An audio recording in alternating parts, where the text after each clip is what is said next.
Surprise, motherfucker! What's up? This is your friendly neighborhood Venger Satanis. How's it going? It's November. Tomorrow's voting day. That's exciting. So, get out and vote and all that good stuff. But today, this video, I've got some requests. I asked people like, "Oh, what should I do a video on?" And the guy got back to me, and then I waited a little bit, and then I got super busy, and then I forgot about it, and then I remembered. But by then, 4 or 5 days had just like magically passed me by, and I was like, "Where did it go?" Because I'm on so many different platforms and social media things and whatever. So I couldn't find the list that this guy sent me, and so I said on Twitter because I thought it might be on Twitter in some like reply or comment like 4 or 5 days previously. Can you send me those things again? Because I I lost track. I lost it. I lost those questions. Should have done it right away. So that's a good tip. If something is really really important to you,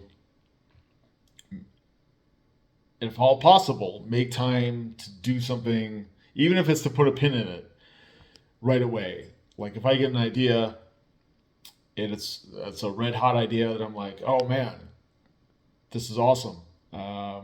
If I have my phone on me, which 99% of the time I do, I text it to myself. And then it's there, and then I can pull it up later to expand on it or give it some more thoughts, or it's there to remind me, jog my memory if I forget. So that's a good tip. That's a free one. That's a free one from Venger Satanis. You're welcome, Internet. Okay, so I'm just going to go through these questions. If I feel like I've come to a stopping point, like if the video's too long, then I'll just cut it off there, and then I'll do maybe another video tomorrow on the rest of them. It's just all stream of consciousness. I read them once last night, and I didn't really prepare for anything. So maybe more fun for you to watch me, I don't know, struggle or flounder or succeed. There's that chance too.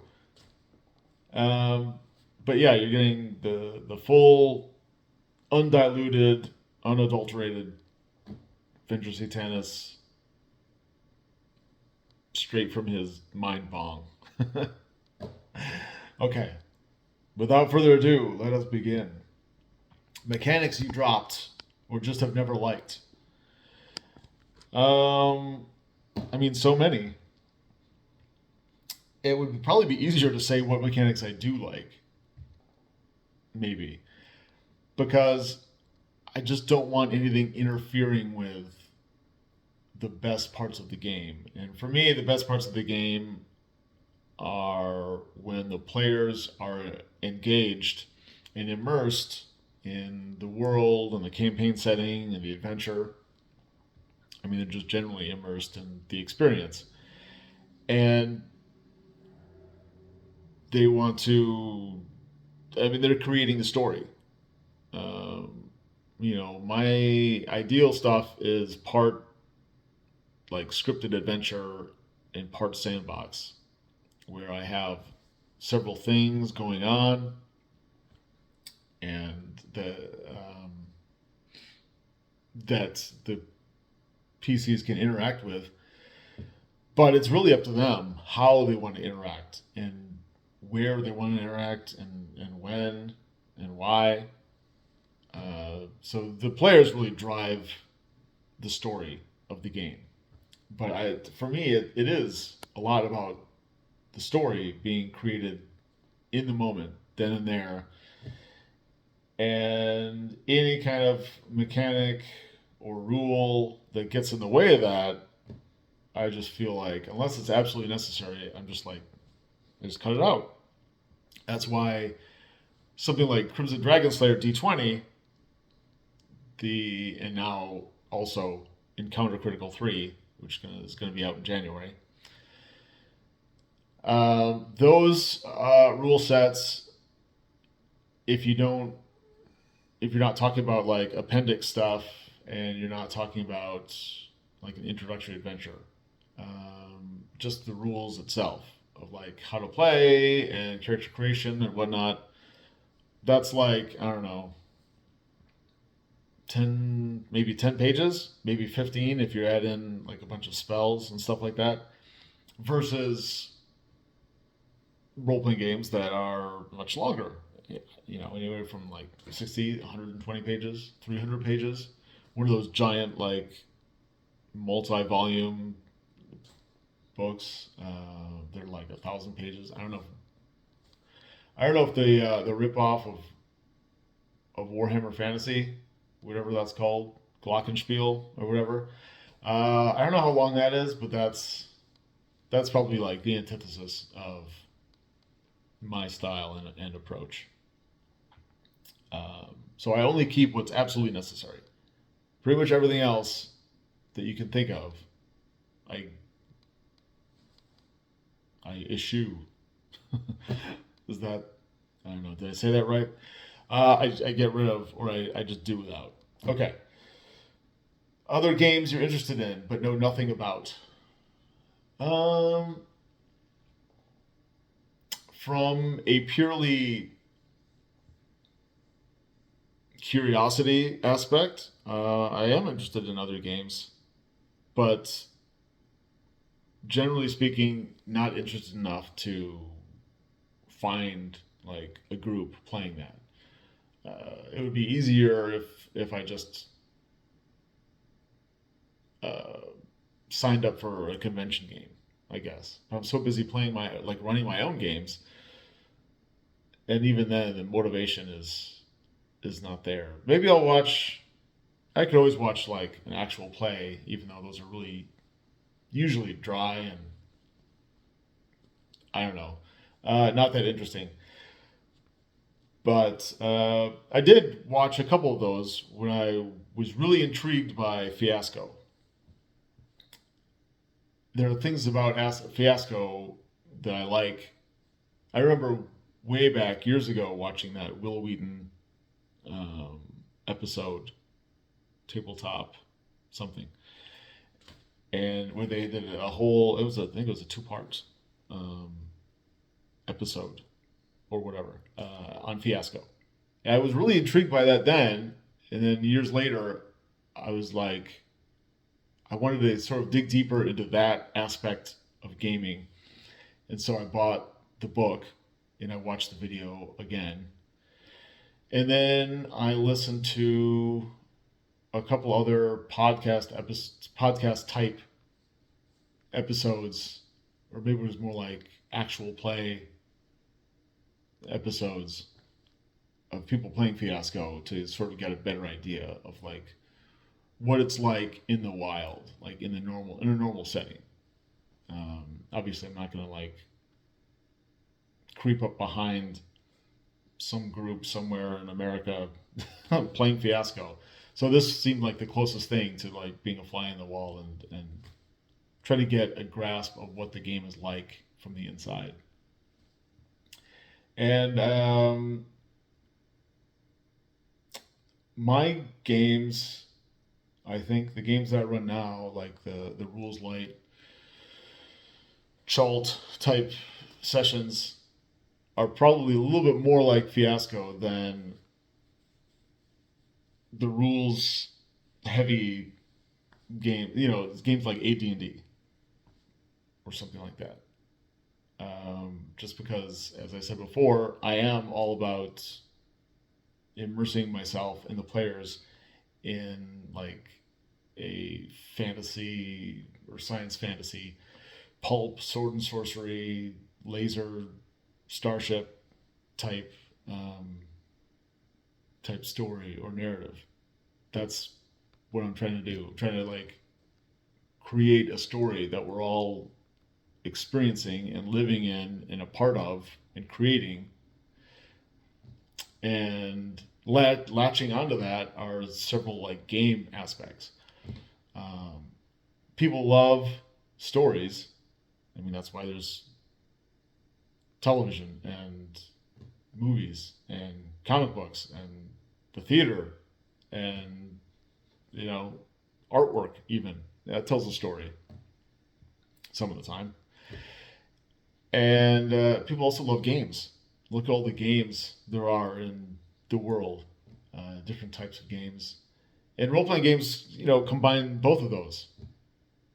You get the stories and the games, and you get to create those yourself and be part of it, like you were actually there.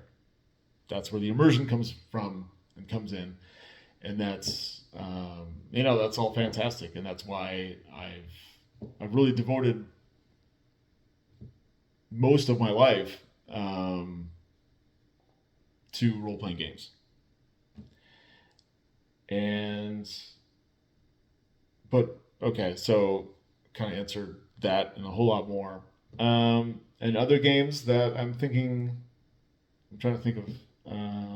I would love to play the West End Games Ghostbusters game again. I only played it once, I think, and it was fun.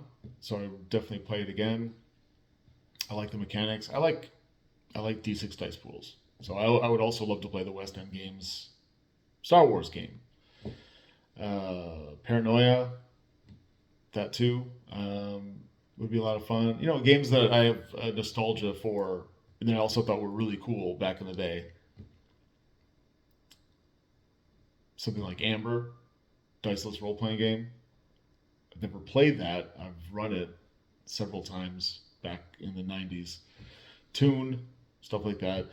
Games that are like super modern and just came out like a few years ago. I guess just to see what all the hype is about, maybe I would try Mork Borg. I do kind of like that aesthetic.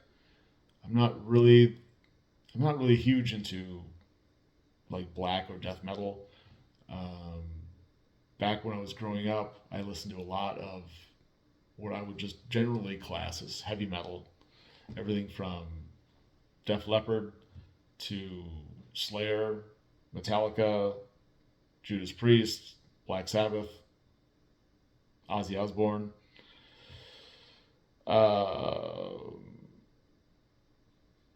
And sometimes like the lower tier ones, like Testament, was pretty good.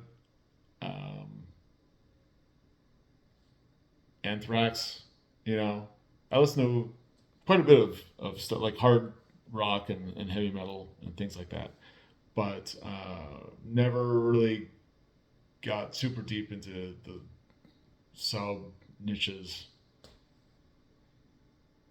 of like black and death metal and things like that. I can listen to them without being like, oh my god, like I do with when sometimes country music comes on the radio that my wife loves, and it was like, no, I want to listen to that. I'm like, no, it's so horrible. But I try to keep my mouth shut and just be a normal human being that accepts things that I don't like. I think that's important. That's the kind of liberalism that I can get behind. What goes for liberalism today, where you're forced to, enjoy whatever the hive mind tells you, that's still what I'm against. Anyway, this video is now 14 minutes long. I think I've succeeded in filling my allotment. I'll answer more questions tomorrow because there's like 2 or 3 more or 4. I can't count or read. So, if you missed my last 20-second video that I made a couple days ago, my games got approved at GaryCon. So because they both start with this things that start with the same letter. I have trouble. Like I need an extra second to differentiate. And this has been like this my entire life. Like there are 2 grocery stores one that I go to quite a bit, which is Woodman's, but the other one is Whole Foods. I don't go to that one very often, maybe once every couple months. But because my brain categorizes grocery stores in like the ones that I know, and Whole Foods and Woodman's are in there, and they both start with W, I have to wait a second and like process and think, like, which one am I talking about, or like which one fits. As I'm telling a story, like, oh, when like yesterday when I was in Woodman's, and it's because they both start with W, because my brain like categorizes things with like the first letter, I guess. It happens with other things too. It's really kind of bizarre. I don't know if other people have this. I doubt it. If I was to guess, I'd say maybe like 5% of people have that issue. Um, but the same thing, the reason I bring this up is because the same thing happens to me with GaryCon and GameholeCon. Like, I have to take an extra second or a second and a half to be like, wait, which one am I talking about? So, because I can see in my head, the one that's in Lake Geneva. So I'm thinking, like, is that GaryCon or is that GameholeCon? It takes me an extra second of process, which is kind of annoying because you'd think I would just be like, boom. There's also Gen Con. But I never think about Gen Con because I haven't been there since Milwaukee. And I don't think I'll ever go because it's just it's seemingly so social justice warrior and woke infested that why would I ever subject myself to that? It seems like a horror show. Anyway, but I did get accepted to GaryCon, and I bought my ticket and everything, and I put the games, submitted the games, and they got approved. They're not up there that you can like see and sign up for yet because they're not there yet with their scheduling. But I did get the approval. I did get the thumbs up. So I'm going to be running like 4 or 5 games there in March. Friday, Saturday, and Sunday. So that's very exciting. Awesome. And that only happened because their COVID policy became a lot more like Gamehole cons, and which is more relaxed and casual and not like, mask or we're all gonna fucking die. Obviously some people have died. People die every day, which is sad, and every death is a tragedy. But you can't live your life in a bubble or in fear just because something bad might happen to you or something bad has happened to, friends, loved ones. And I've tried the whole gaming while masked thing, and it's not for me. If it's for you, cool, whatever. I'm just not going to roll that way. So I won't ever do it masked. If a player wants to wear a mask, and that's his business, I'm not going to tell him not to. It's just going to be a little bit different, like looking at him and trying to figure out if he's trying to emote or if he's trying to tell me something that I'm having trouble hearing, or if there's more to the communication that I'm missing because of the mask. That's very unfortunate. If I'm the game master and then I'm masked, everybody's looking at me, and I'm like doing some of the talking throughout the entire session, and so that's really difficult. And I'm not gonna subject myself to booster after booster after booster every 6 months, because I keep seeing reports of sudden adult death syndrome, and I don't I don't want to fucking die if I don't have to. No thanks. Or or have like this weird paralyzed or droopy face, or a heart attack or a stroke or something like that, or what else is happening? I don't know. You know the reports. If you watch YouTube and you're on Twitter and you keep your ear to the ground, you hear things, you see things. Maybe you know somebody that's that's all vaxxed up and whatever, and they still got problems, or they're dead. That's fucking scary. So yeah, so I mean, just I've said this before, so I'll just say it again. So I did get vaccinated because at the beginning, kind of at the when that was released, because I relied on a lot of the information that was coming at me, and then my parents talked my wife and I into getting boosted as well, and but we're like almost a year out from that. I think we got the booster in like January, and I asked Game Holcon if that was enough, or if I had to get a test before the convention, and they told me that that was enough. So I'll do the same when it gets closer to GaryCon. Right. If that's enough, then I'm just gonna, I have my card on my phone just as a picture. So I'm just gonna have that. If I need to get a test a couple days before, then I'll get a test. That's not too bad. Yeah. Wow, this is a 20-minute video, 21-minute video, so plus change. Sorry about that. Thanks for sticking with me. Subscribe, like, comment, share, all that good stuff. And yes, tune in tomorrow where I'll have another video. Hopefully it won't be this long. And if you want to submit questions to me anywhere, like Twitter or Facebook, or just email me, or just comment below and questions you want to know, do so. I will eventually get to them. Probably. I mean, I'm not going to answer every question that just anybody asks. But if it's a reasonable question that seems like it might be informative or entertaining or whatever, then yeah, ask it and I'll probably answer. All right. Have a good one. And a good week, because it's Monday. Like I said, tomorrow's Tuesday. Vote. If I were you, I would vote probably straight ticket Republican, because I'm a centrist, moderate conservative, which means now, according to a lot of people, I'm a right-wing extremist. Go figure. Hey, it's your country. You should have a say in how things go, right?